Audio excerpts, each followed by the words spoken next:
ஞானானந்தமயம் தேவன் நிர்மலஸ்படிகாகிருதியும் ஆதாரம் சர்வ வித்யானாம் ஹயக்ரீவம் உபாஸ்மகே.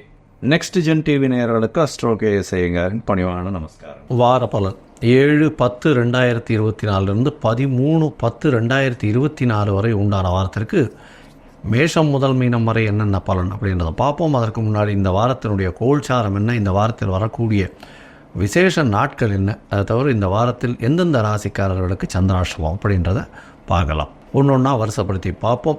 முதல்ல இந்த வாரத்தினுடைய கோல்சாரம். காலபுருஷ தத்துவத்தின் 2வது ராசியான ரிஷபத்தில் குரு, மிதுனத்தில் செவ்வாய், கன்னியில் சூரியனும் கேதுவும், துலாத்தில் புதன் சுக்கிரன், கும்பத்தில் சனி வக்ரம், ராகு மீனத்தில். இந்த வாரத்தில் பார்த்தோம்னா தமிழ் 21, ஆங்கிலம் 7ஆம் தேதி 7/10 அன்றைக்கி கார்த்தால புதன் கிரகம் தன்னுடைய கன்னியா ராசியிலிருந்து அடுத்து உள்ள துலா ராசிக்கு பெயர்றார். இந்த வாரத்தில் அதிவேகமாக செல்லக்கூடிய கிரகமான சந்திர பகவான் விருச்சிக ராசி அனுஷ நட்சத்திரத்திலிருந்து சதய நட்சத்திரம் கும்பராசி வரலும் போகிறார். இந்த வாரத்தில் இருக்கக்கூடிய கோல்சார நிலை இது. சரி, இந்த வாரத்தில் வரக்கூடிய விசேஷ நாட்கள் என்ன அப்படின்னா, இந்த வாரம் மொத்தமே விசேஷம்தான். ஏன்னா நவராத்திரி வாரமாக இருக்கிறது. 3ஆம் தேதியிலிருந்து நவராத்திரி ஆரம்பிச்சுடுத்து. முதல் 3 நாட்கள் அப்படின்னு சொல்லக்கூடியது துர்க்கை அம்மனுடைய வழிபாடு, மிகவும் ஏற்றமான காலகட்டம். அதற்கு பிறகு 3 நாட்கள் லக்ஷ்மி, அதற்கு பிறகு 3 நாட்கள் சரஸ்வதி. அப்படி 9 நாட்களும் 3 இவர்களும், அதாவது துர்கா, லக்ஷ்மி, சரஸ்வதியின் 3 தெய்வங்களையும் அதீதமாக கொண்டாடக்கூடியது. அதற்கு பிறகு விஜயதசமி கடைசி 10வது நாள். இந்த வாரத்தில் பார்த்தலையானால் விஜயதசமி வருது. பெரிய ஏற்றமான காலகட்டம். புதுசாக அக்ஷர அபியாசம், அதோட புதுசாக பூஜை போடுறது, அதாவது வியாபாரத்திற்கு சரத்தை ஓப்பன் பண்ணுறது, புதிய விஷயங்கள் ஸ்டார்ட் பண்ணுறது, இது எல்லாமே இந்த வாரத்தில் நடக்கக்கூடிய காலகட்டம். பெரிய ஏற்றமான வாரம். இந்த வாரத்தில் பார்த்தோம்னா சஷ்டி திதி வருது. 9ஆம் தேதி அன்றைக்கி சஷ்டி திதி. சஷ்டி விரதம் வளர்பிறை சஷ்டி வேறு. அதனால் சஷ்டியில் விரதம் இருந்தால் அகப்பையில் குழந்தை பிராப்தி ஏற்படும்னு சொல்லுவாங்க. அதனால் சஷ்டி திதி விரதம் இருக்கிறவங்க முருகனுக்கு வேண்டிட்டு இருக்கிறதன் மூலியமாக அவர்களுக்கு குழந்தை பிராப்தி ஏற்படக்கூடிய காலகட்டமாக அமையும். இதுவும் வளர்பிறை சஷ்டி, கேட்ட வரங்கள் அனைத்தும் கிடைக்கக்கூடிய காலகட்டமாக அமைய போகிறது. இந்த வாரத்தில் வெள்ளிக்கிழமை அன்றைக்கே சரஸ்வதி பூஜை. அதுக்கு அடுத்த நாள் பார்த்தோம்னா வைஷ்ணவ சரஸ்வதி பூஜைன்னு போட்டிருக்கோம். என்ன ஒரே ஒரு வித்தியாசம் அப்படின்னா, அதாவது அஷ்டமி கார்த்தால் ஆரம்பிக்கணும். எந்த ஒரு திதியும் அன்றைக்கி கார்த்தால் ஆரம்பித்ததுலேருந்து இருந்ததுன்னா மட்டும்தான் வைஷ்ணவ திதியாக எடுத்துக்கொள்கிறேன். அதனால் பார்த்தேலையானால் சரஸ்வதி பூஜைக்கு ஸ்மார்த்த சரஸ்வதி பூஜை, வைஷ்ணவ சரஸ்வதி பூஜைன்னு 2 நாள் காட்டும். அதே மாதிரி ஸ்மார்த்த விஜயதசமி, வைஷ்ணவ விஜயதசமின்னு 2 நாள் காட்டும். அதே மாதிரி பார்த்தேலையானால் விஜயதசமி அன்னைக்கு எல்லா விதமான ஆயுதங்கள், பொருட்கள், எல்லா விதமான விஷயங்களும், உங்களுடைய உபகரணங்கள் எதுவாக இருந்தாலும் உங்களுடைய வாழ்க்கைக்கு உபயோகப்படுறது, உங்களுடைய வாழ்வியலில் அது கலந்து இருக்கக்கூடியது. அதை தவிர உங்களுக்கு எதுவும் ஹெல்ப்பாக இருக்கக்கூடியது, அதன் மூலியமாக பொருள் ஈட்டக்கூடிய விஷயங்கள் எதுவாக இருந்தாலும் அதற்கு பூஜை போடுவதும், வண்டி வாகனங்கள், இந்த கூர்மையான பொருட்கள், வஸ்துக்கள், இது எல்லாத்துக்குமே அன்றைக்கி பூஜை போடுறதும், எல்லாமே நல்லபடியாக இருக்கணும்னு ஆண்டவனை பிரார்த்தனை பண்ணுறதும், எல்லா விதமான விஷயங்களும் வெற்றிக்காக நல்ல வழி வகுக்கணும்னு வேண்டிக்கிறதும், இந்த விஜயதசமி ஆயுத பூஜையினுடைய வாழ்த்துக்களையும் என்னுடைய மூலமாக நான் இப்பொழுது உங்களுக்கு எல்லாருக்கும் சொல்கிறேன். இந்த வாரம் பார்த்தலையானால் ஞாயிற்றுக்கிழமை அன்றைக்கி ஏகாதசி வைணவர்களுக்கு ஒரு பெரிய விசேஷமான நாள். இந்த வாரத்தில் பார்த்தோம்னா அதாவது ஞாயிற்றுக்கிழமை அன்றைக்கி ஏகாதசி வருது. உபவாசம் இருப்பா. அன்றைக்கி அந்த உடைச்ச அரிசியில் சுஜ்ஜி வாரி பண்ணி சாப்பிட்றதும், அதை தவிர ஜீரா பிரசாதம் சாப்பிட்றதும், அதாவது வயசானவா, உடல் நலத்தில் சற்று பாதிக்கப்பட்டவங்க, அதாவது பேஷண்ட்டாக இருக்கிறவங்க, கர்ப்பிணி பெண்கள், இவாளுக்கெல்லாம் எக்ஸப்ஷன்ஸ் இருக்கும். இருந்தாலும் அவள் இருக்கணும் பிரியப்பட்டாலேயானால் இந்த மாதிரி விஷயங்களை ஒரே ஒரு வேளை சாப்பிட்டுட்டு இருக்கிறது பெரிய விசேஷம். அதை தவிர சகஸ்ரநாமம் கேட்டுருக்கிறதும், அதை தவிர பெருமாளுக்கு உண்டான நாம சங்கீர்த்தனை பாடுறதன் மூலியமாகவும் நல்ல ஏற்றம் கிடைக்கும். அதுவும் ஏகாதசி அன்னைக்கு. சரி, இந்த வாரத்தில் எந்தெந்த ராசிக்காரர்களுக்கு சந்திராஷ்டமம் பார்ப்போம். மேஷம், ரிஷபம், மிதுனம், கடகம் இந்த 4 ராசிக்காரர்களுக்கும் சந்திராஷ்டமம். சந்திராஷ்டமம்னா உங்களுடைய பிறந்த ராசியிலிருந்து 8வது ராசியில் சந்திர பகவான் மறைந்திருக்கக்கூடிய காலகட்டம். சந்திரன் என்பவர் மதிகாரகன். அவர் மறைந்திருக்கக்கூடிய காலகட்டத்தில் மதி மயங்கக்கூடும், தவறான முடிவுகள் எடுக்கக்கூடும். அதனால் புதிய முயற்சிகள் வேண்டாம், வெளியூர் வெளிமாநில பிரயாணங்கள் வேண்டாம். ஒருவேளை பண்ண வேண்டிய கட்டாயம் இருந்ததுன்னா சந்திரனுக்கு உண்டான எளிய பரிகாரம்னு சொல்லக்கூடிய அகத்திக்கீரை கட்டு அருகில் இருக்கக்கூடிய கோசாலையில் பசுக்களுக்கு கொடுத்துட்டு போகிறதன் மூலியமாக சந்திராஷ்டமத்தின் தாக்கம் குறையும். சரி, இந்த வாரம் மேஷம் முதல் மீனம் வரை எப்படி இருக்குது ஒரு நாள் ஒரு ராசிக்காரர்களுக்கும் அப்படின்றத பார்க்கலாம். அதற்கு முன்னாடி என்னுடைய மொபைல் நம்பர் இந்த யூடியூப்பில் கீழே ஸ்க்ராலிங்கில் வரும். என்னுடைய மொபைல் நம்பர். உங்களுக்கு அஸ்ட்ராலஜிக்கல் கன்சல்ட் தேவைப்பட்டதுன்னா எனக்கு காண்டாக்ட் பண்ணுங்க. உங்களுடைய நேம், அதாவது பெயர், உங்களுடைய தாய் தகப்பனார் பெயர், உங்களுடைய டேட்டு, பிறந்த தேதி, மாதம், வருடம், பிறந்த இடம், அதாவது எந்த ஊரோ அந்த ஊர், பிறந்த நேரம், இது மட்டும் எனக்கு அனுப்புங்க. என்னுடைய கட்டணம் என்னென்று சொல்கிறேன். அதற்கு பிறகு உங்களுடைய ஜாதகத்தை போட்டு சந்தி இருக்கான்றதை முதல்ல பார்க்குறேன். ஏன்னா முக்கால்வாசி ஜாதகம் நான் பார்த்தது எல்லாமே சந்திரனோட சந்தி இருக்குது, அதாவது நட்சத்திர பாத சந்தி இருக்குது, அதை தவிர லக்ன பாத சந்தி இருக்குது. அதாவது மிருகசீரிஷம்னு சொல்லிட்டு ரிஷப ராசின்னு நினச்சின்னு இருப்பா, மிதுன ராசியாக இருக்கும். அந்த மாதிரி சந்தியில் இருக்கிறதுனால எந்த ராசி அவள் அர்ச்சனை பண்ணுறான்றதே தெரியாது.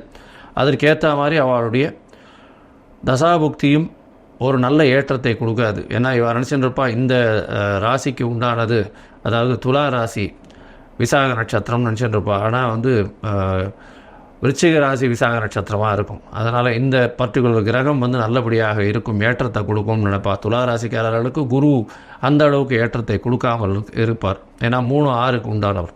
அவர் இன்னொரு மறைவு ஸ்தானமோ ஆபோகலி ஸ்தானத்திலோ இருந்தால் ரொம்ப நல்லது. ஆனால் அவர் வேலை ரொம்ப ஸ்ட்ராங்காக இருந்துட்டார்னா கஷ்டம். அதனால் சந்தி இருக்கிறத முதல்ல பார்த்துட்டு உங்களுக்கு உண்டான ஜாதகத்தை போட்டு அதற்கு பிறகு உங்களுக்கு உண்டான எளிய பரிகாரம், இருக்கக்கூடிய பிரச்சனைகள் என்ன ஏதுன்றதை அலசி ஆராய்ந்து உங்களுக்கு தொடர்பில், அதாவது ஆன்லைன் கன்சல்ட்டிங்கோ இல்லைன்னா நேரம் பார்க்கணும்னா அப்பாயின்மெண்ட் முன்னாடி எடுத்துகிட்டு வாங்கும்.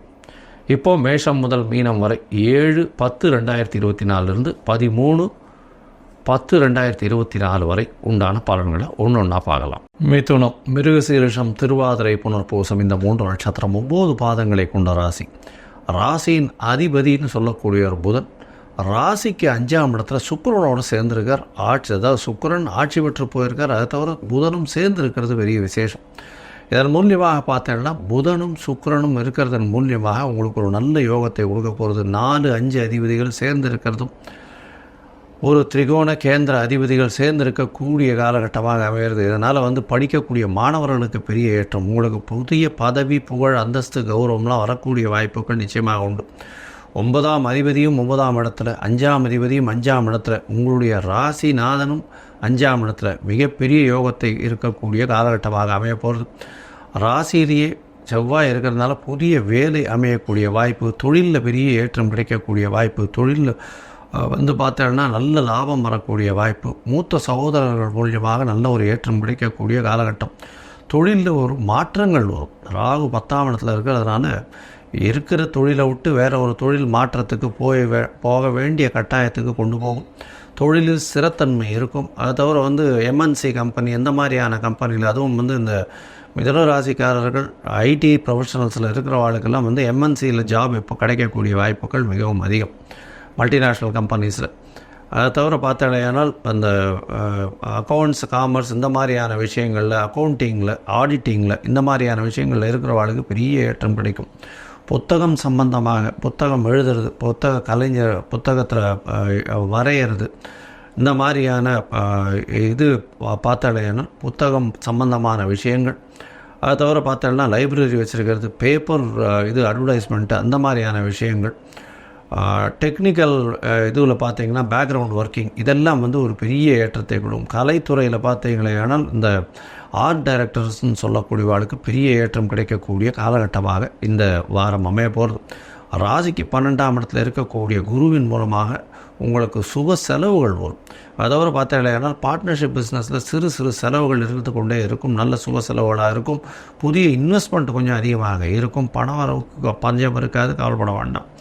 உங்களுடைய ராசிக்கு பார்த்தோன்னா இந்த வாரம் அதாவது 7/10/2024 13/10/2024 வரை உண்டான வாரத்தில் சந்திர பகவான் உங்களுடைய ராசிக்கு 6ஆம் இடத்துல இந்த வாரத்தை ஆரம்பிக்கிறார். 6ஆம் இடத்தில் இருக்கக்கூடிய சந்திர பகவான் நீச்சம் பெற்றிருந்தாலும் குருவின் பார்வையில் இருக்கிறதுனால பெரிய ஏற்றம், கணவன் மனைவிக்குள்ள நல்ல ஒரு அந்யோன்யம் இருக்கும். அதை தவிர பார்த்தோன்னா வெளிநாடு போகக்கூடிய பாக்கியம் உண்டு. அதை தவிர பண வரவிற்கு பஞ்சம் இருக்காது. போட்டியில் வெற்றி பெறக்கூடிய வாய்ப்புகள் நிச்சயமாக இருக்கும். இது இது வந்து 9ஆம் தேதி கார்த்தால ஒரு 1:30-2 மணி வரலும் இருக்கக்கூடிய காலகட்டம். அதற்கு பிறகு வந்து உங்களுடைய ராசிக்கு சப்தமத்தில் சந்திர பகவான் வர, செவ்வாயும் சந்திரனும் 7ஆம் இடத்தில் சமசப்தம பார்வையில் இருக்கிறதுனால சந்திர மங்கள யோகம் வருது. சந்திர மங்கள யோகத்தின் மூலியமாக என்ன அப்படின்னா, உங்களுக்கு திடீர் சொத்துக்கள் வரக்கூடிய வாய்ப்பு. திடீர் சொத்துன்னு சொல்லும்போது புதுசாக வீடு வாங்குறது, ஃப்ளாட் ரியல் எஸ்டேட் பண்ணுறவங்களுக்கு ஃப்ளாட் விற்கிறது, இதெல்லாம் வந்து திடீர்னு நடக்கும். ஹையர் ரேட்ஸுக்கு ஃப்ளாட்டு போகிறது, இவ்வளோ நாளாக விற்காமல் இருந்த ஃப்ளாட் வந்து நல்ல பெரிய அளவு ரேட்டுக்கு போகக்கூடிய வாய்ப்புகள் நிச்சயமாக இருக்கும்.